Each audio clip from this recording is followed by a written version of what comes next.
Good morning, everybody. I'm Melissa Nielsen with Waldorf Essentials, and this is Eric. Hello. Most of you know who he is.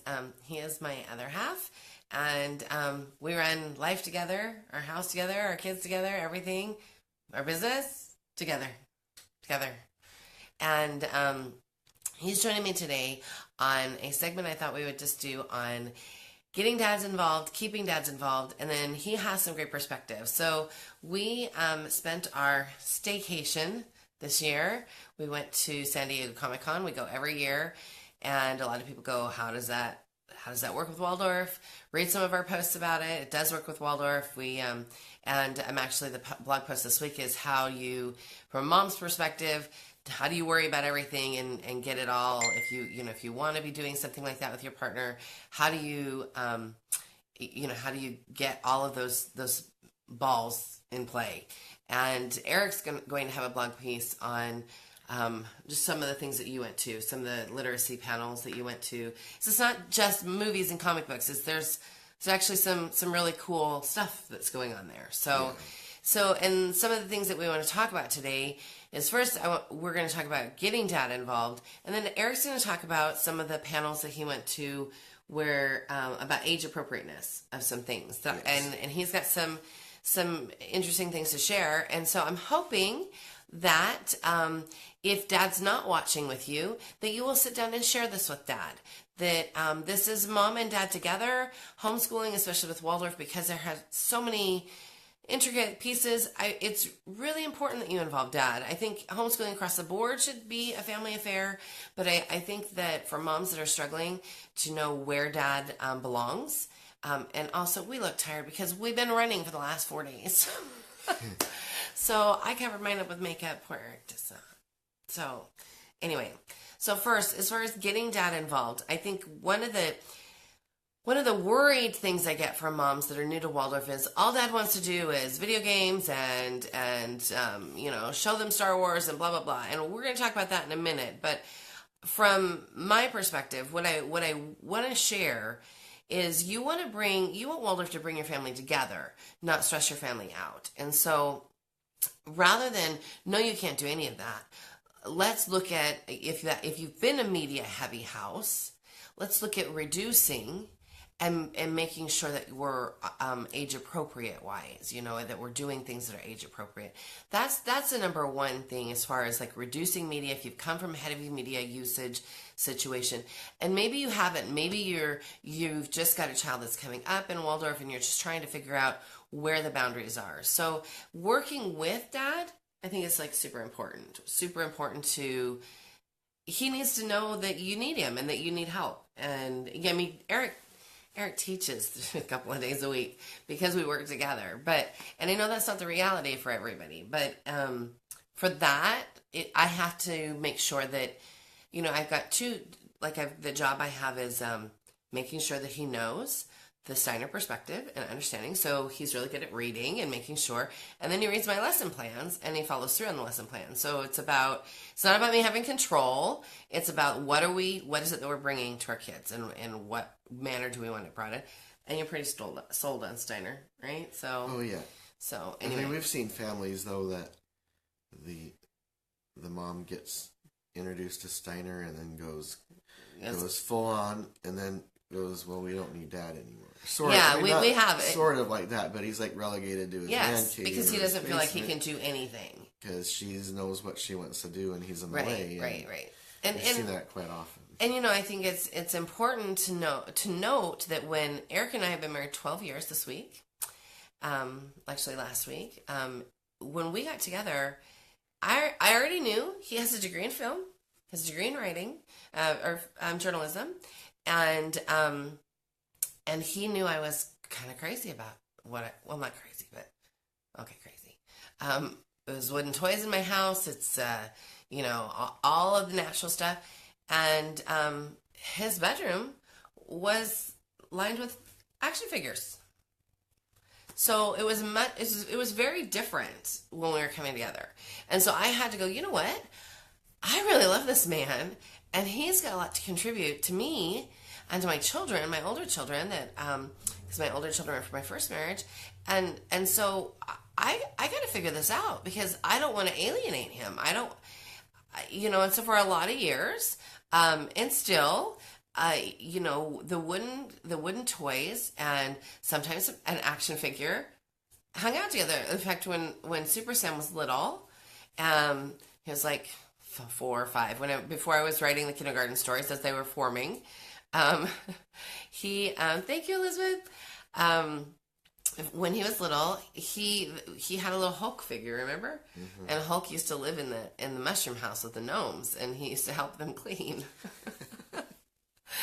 And then, and because we were really low on media, I remember one time I walked past the scene that he had built, and there was like a block there, and they were all sitting around the block. I said, "What are they doing?" He goes, "They're watching TV." "I'm not allowed to watch TV. I said, "What are they watching?" "I don't know. I don't know what's on TV because you don't let me watch TV." He's so silly. He's just a silly boy. He's so little. But, really bringing Dad in and going, okay, you have a lot to contribute. And so as they get older, I think it's super important. So one of the things that super helpful to me is math is not my favorite subject.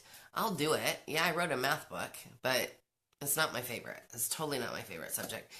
This guy, on the other hand, is fairly good at math. And so when all the kids got to 6th grade, I was like, hello, here you go. And he took the math over. There's also some science that Eric's pretty good at. Also, like I said, he has a journalism degree. He has a film degree and a great deal of like art history background. So he's been great as they've gotten older. Great with utilizing his talents. So utilize your husband's talents. Hop in there and really think about what things Dad can do to help. And then Dad's job is to not get all butthurt about it not being exactly the way he wants to teach it. So you have to I would say you got to look at this, what Steiner says, and then come at it from that perspective. Were you weirded out when I was like, well, here's the lecture, or here's the stuff? Or were you like, nah, it's all good? No, I wasn't weirded out. But part of it was, as I worked as a newspaper reporter and I covered education for years, I saw that, there were some things that were broken or not quite working. And so I appreciated it. You appreciated it. Yeah. And there's a lot of stuff that's broken and not working in the regular education system. In fact, when he worked the education beat, and I was pregnant with Sam, we went to a school meeting, remember? And superintendent, who was also somebody who went to church with us, he pointed at my belly, he goes, "I'm going to have him sit." And I looked at him, I said, "Oh, no, you're not." No, that's not ever happening. So sorry to break it to you, but remember we homeschool. Crazy man.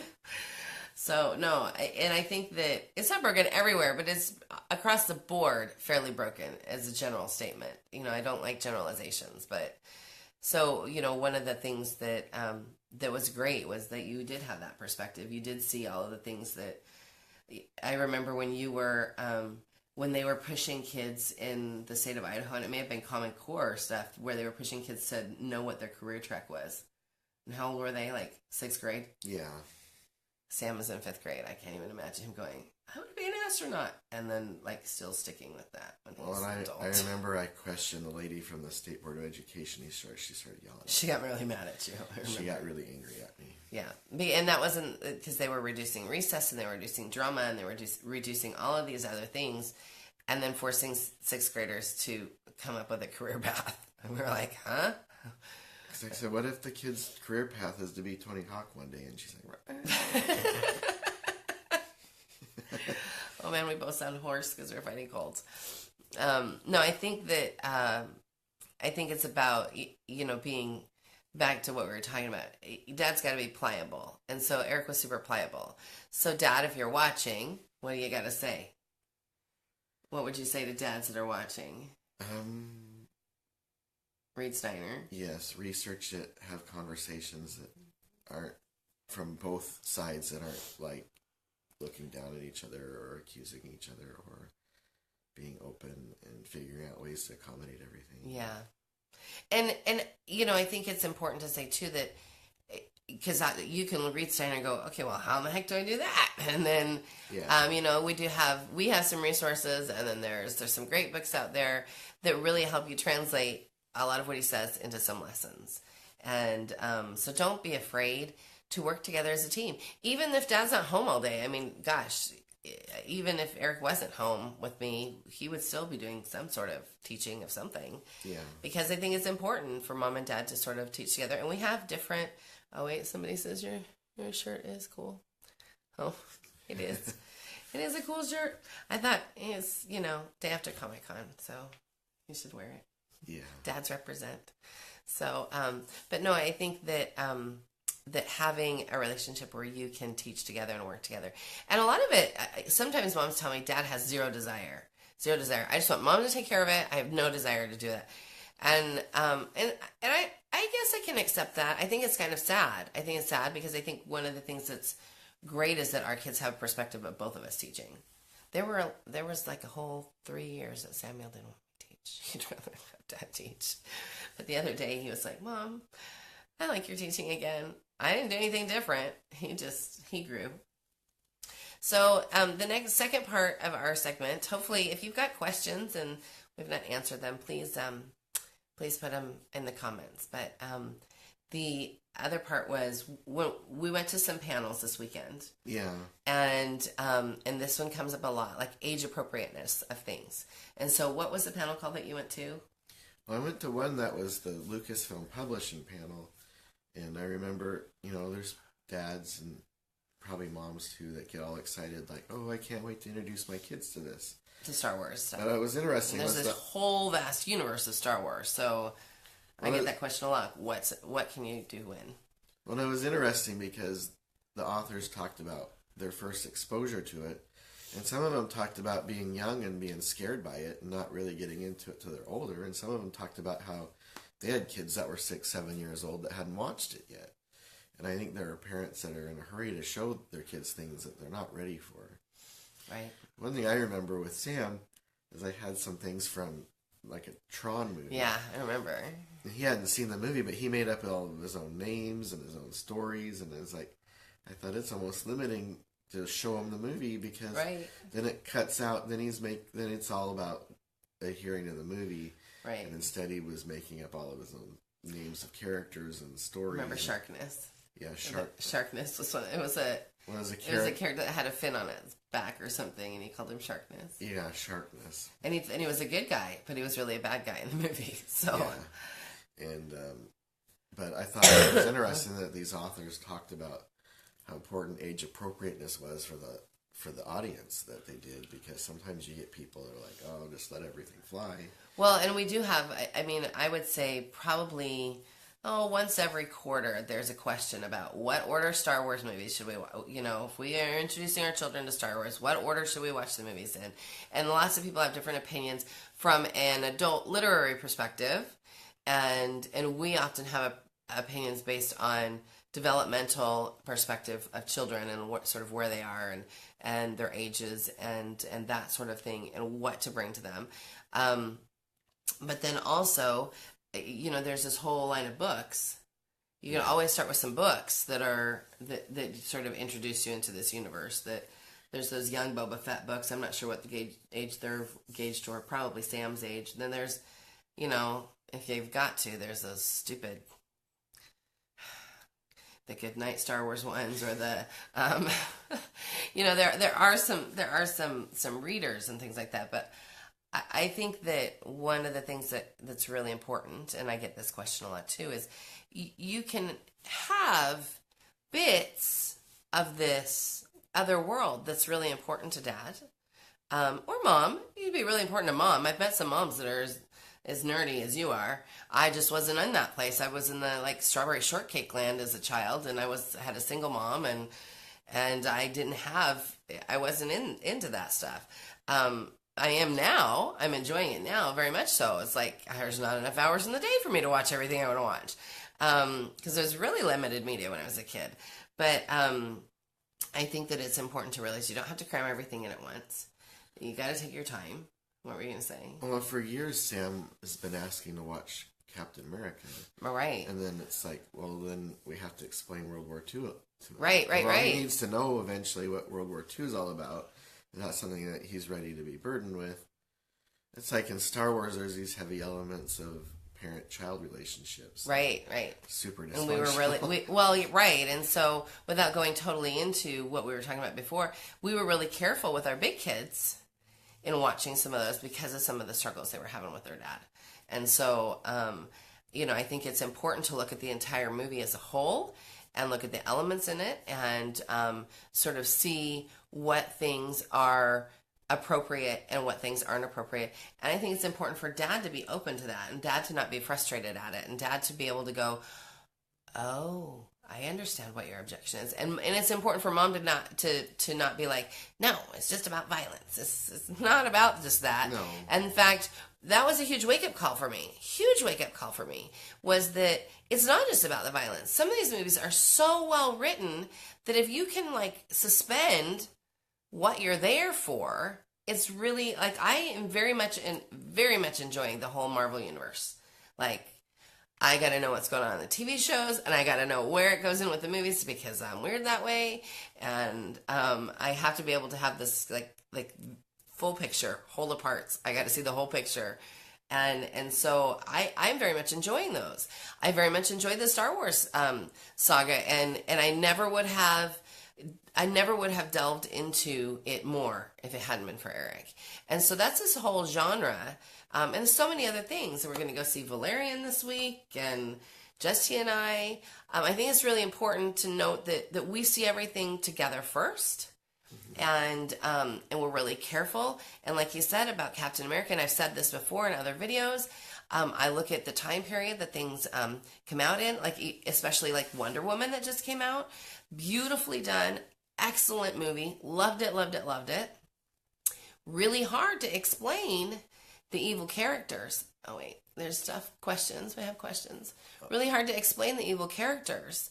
And here, let's see if I go from this way, then you won't cover up the camera. Mm-hmm. It says, part of the waiting process, in my opinion, is getting excited for what the older siblings are doing. We discuss this with our children frequently. Yep. We do too. Because let's see, is the scene trying to see. I don't like it that you said the comments at the bottom, and now they have the comments at the top. There we go. Sorry, guys. Because the feelings, yeah. Well, and I think it's important to be able to say, this is a rite of passage. It's something that you get to do when you're older. There are things that Sarai's Sam watches Adventure Time with Dad. And Adventure Time is really benign, and she could probably watch it. But it's also really crazy. And she's crazy enough as it is. Well, there's things that she would probably think about way too much. Yeah, way too much. And she's a major thinker. She's got a lot of OCD stuff going on. And so, I had to relay, this is funny. This is so funny. So I really had a lot of fun with these poor young men at their expense this week. So, people come to Comic-Con dressed as all kinds of things. And our children take karate. So they're in this martial arts world, and they sort of have this understanding of, hierarchy, a lot of Japanese culture in martial arts. And so they're learning, they're learning how to speak some Japanese. And if she yells mate at me one more time, keep yelling 9 back at her. But apparently that means stop in Japanese. But so she's, we're sitting on the train. We had gone home and taken a good nap. We're on our way back to the convention center. The train is full of people. We had the seats we had because we got on where we did. So train is full of people, and we're going in. And she's sitting there next to me, and she's awfully quiet, which I always know is that there's something the wheels, you can almost hear them turning in her head. So I said, "Are you okay?" And she points to these 3 young men. One dressed in white ninja clothes, 2 dressed in black ninja clothes. And she said, "I think the man in white is in charge of the men in black." I said, "Oh, why do you think that?" "Because that's how it is. That's how it is in martial arts. The man in white is the master. And these guys are not in charge." And then Sam says to me, "I bet they don't know any karate." And so we were just sort of having this conversation. And so she's going on. And so I finally said, let's ask them. Most people are really good natured. I figure if you're dressing up, you better be happy to take some questions. So I tug on the sleeve of one of the guys in black. And they have, full masks on, so I can't see if they're men, women, what color they are, nothing. I can't, there's something that's, even though I'm not into cosplay, there's something that's very interesting to me about this whole, like, when you approach somebody in a costume, you can't have any bias because you don't know what you're approaching. Yeah. So I tug on the guy's sleeve. I said, she has a question for you. He turns around and you could tell his, because you can see the eyes through the mask. You could tell his eyes were like, what lady, why are you bugging me? And she said, I think he's in charge. And she's pointing to their friend that's all dressed in white. And he goes, why do you think that? She goes, because the guy in white is always the master. And the kid, one black ninja turns to the other black ninja and they go, not in our dojo. And it was really funny because the guy in white was like, yeah, I'm in charge. And then Sam goes, do you guys really know karate? And they were like, yeah. And they just turned around. It was really funny. I got this total vibe of, man, lady, I wish you'd just stop talking to us. It was just really funny because then the whole time Soraya's like, they don't know karate. I bet you get you an arm bar on them. And I was like, you're 6, and it was just really funny. It's funny to me because her brain does not stop working. And in her mind, she had sorted it out. She had already sorted it out. She knew the way it was. But it was from some video game. It could have been from Mortal Kombat or something like that. That I don't know anything about. It was. Maybe. It just was kind of funny that she had it all laid out, and they were not having it. Okay, so I'm going to go back up here and see. There's some other. Go away. No, not that. Let's see. Okay, that was the only question. Okay, so you have to tell Sam not to explain too much. We do, because she is so inquisitive, and we have to be careful because he loves Adventure Time, and so for his birthday, he got, or no, it was for Christmas, he got an Adventure Time book that was like at the encyclopedia. I think she's got it memorized. That's funny because she knows who everybody is, but she's never watched any of the shows.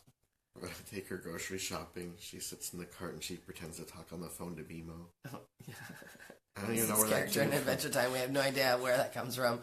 Tells them, don't make a mess at home. We're going to be home soon. Don't eat all the food. So, it is hard to, you have to definitely make rules up for sure. And, we are still a pretty low media house. I think our kids watch about 2 hours a week, maybe. And when it comes to gaming and things like that, it's still very, very low. So you can definitely have older siblings and younger siblings together. Just have rules about it. Have rules about what's okay for one and not okay for the other. I think it's interesting that when you went to see Star Wars as a child, it wasn't just you. It was you and your brother. Yeah. And so you were 6 and he was 3? The world was a different place then, though. Yeah. It was a much different place. We've gone to movies and seen kids that ought not be there, and it's really sad. It's really sad. When we went to see Batman vs. Superman, I was so frustrated. I made a Facebook post about it because I was so frustrated about it. We were in there, and that was a very adult... a lot of these movies are from a very much adult perspective. That's why we don't take kids to them in the beginning. We want to go and view them ourselves and then sort of sort out what's right and wrong and what's okay and what's not. But we were in Batman versus Superman, and there was a little boy. He couldn't have been. He looked like he was Soraya's age, and she was at the time 5. And there's a part in the movie where Superman dies, and the little boy just lets out this sad cry. And then there's a part in the movie where Batman's having a nightmare, and it was super scary. It was scared me. I turned away, and the little boy was crying, and so afterwards I went up to the ticket office and I complained, and the guy was like, were they interrupting the movie? I said, no, that's not my point. My point was not that it was interrupting the movie. My point was that his parents were horrible. And he was like, sorry, I can't do anything about that. It was awful because we walked out of the movie theater and the little boy was like, Daddy, please carry me. He's like, no, man up. Yeah. I thought, so frustrating when you see that in a movie theater situation. And there were lots of kids at Wonder Woman that shouldn't have been there. It was an intense movie. It was a great movie, a great girl power movie, it's my favorite incarnation of it since Linda Carter. And, it was beautifully done. It was made by a woman. It was a beautiful movie. But Sam's still not seen it. Sam's 11. I don't know when that's going to happen. Soraya's definitely not seen it. And it's just about the appropriateness of the time period. So we go through the movies and we sort of look at appropriateness of time period. Guardians of the Galaxy sort of is not like time period sensitive, so that's one that Sam has seen. And there's been a couple of others that he's seen here and there. But yeah, he's got some friends that are like, dude, you haven't seen X, Y, and Z? And he's like, no, my parents won't let me see it. But, and they're Waldorf friends. They're friends that, that don't have the same media boundaries that we have. And so, don't be afraid to say no. And don't be afraid to be, to have reasons for it. And Dad, get on board. Be on board together. It's so much more fun when you're on board together. And Mom, relax a little bit. Go with Dad. Offer, say, I want to go see these movies with you. And then look at the storyline. One of the fun things that we do on the way home usually is talk about the temperaments in the movies. That's just like my weirdness about like who's what temperament. And yeah. So anyway, you have any more to share from there was another panel that you went to that was science comics, and you were going to do a blog post about it. Because there is a particular way that Steiner recommended to do some science things, but... Yeah, and there was a few panels I went to at the library, because the big library downtown is near the convention center.